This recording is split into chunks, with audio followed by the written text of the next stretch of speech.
Hey guys, Viking 82 here, back with another Viking Orations.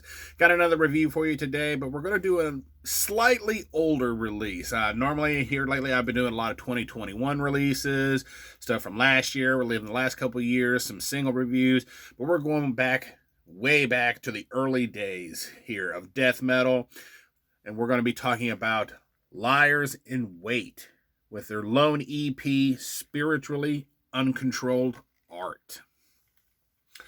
Now, if you're not familiar with this band, they were a death metal band from the Gothenburg, Sweden area that were active between 1990 and 1995 and were formed after the breakup of Grotesque, which is another really well-known band in the Gothenburg scene.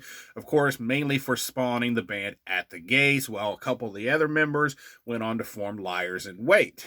And in this band, you have Christian Wallen on guitars and keyboards. You have Matthias Gustafsson on bass, Hans Nielsen handling drums and keyboards, and finally Christopher Johnson handling the session vocals.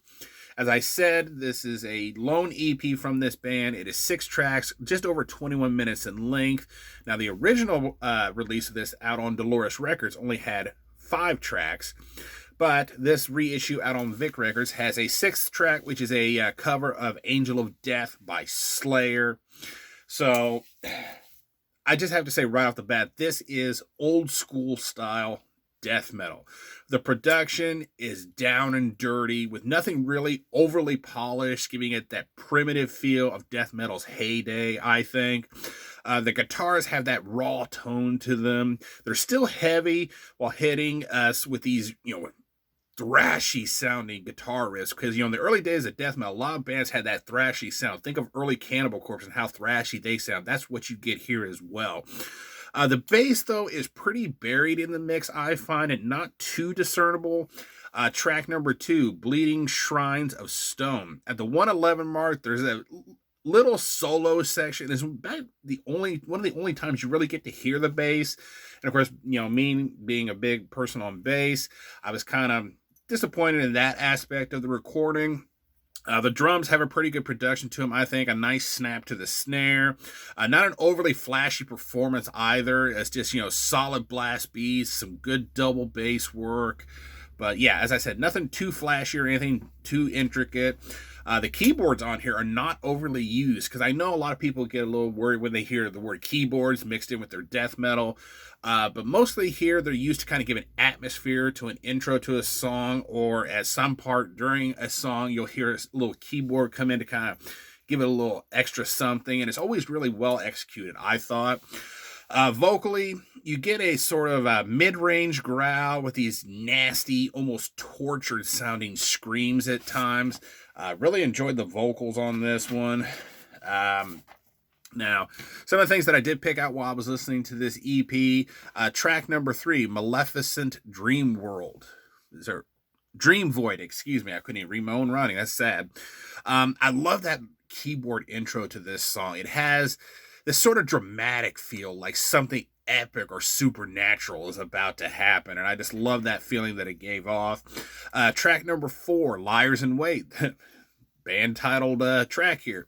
At the 251 mark, there's a cool little keyboard bit that comes in right after a brief guitar solo, and it sounds very creepy, very mysterious, like something out of a murder mystery film, honestly. And then at 311, you get another guitar solo, and then a standalone drum part at the 325 mark.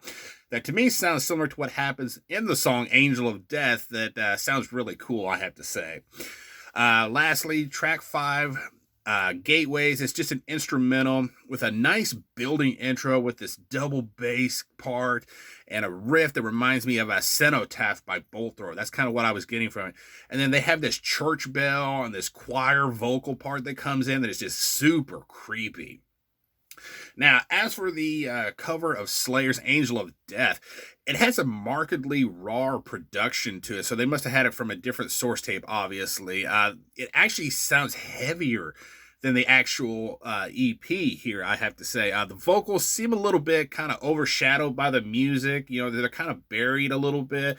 I mean, you can still hear them, but they're just not as, prominent as it is on the actual EP. But still, it's a really cool cover overall, I think.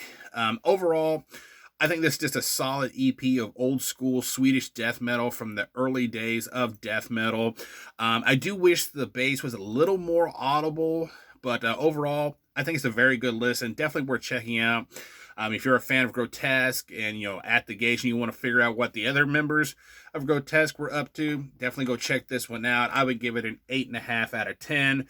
So yeah, go check out Liers in Wait. And yeah, that is going to do it. Thank you so much for watching and subscribing. And until next time, stay brutal.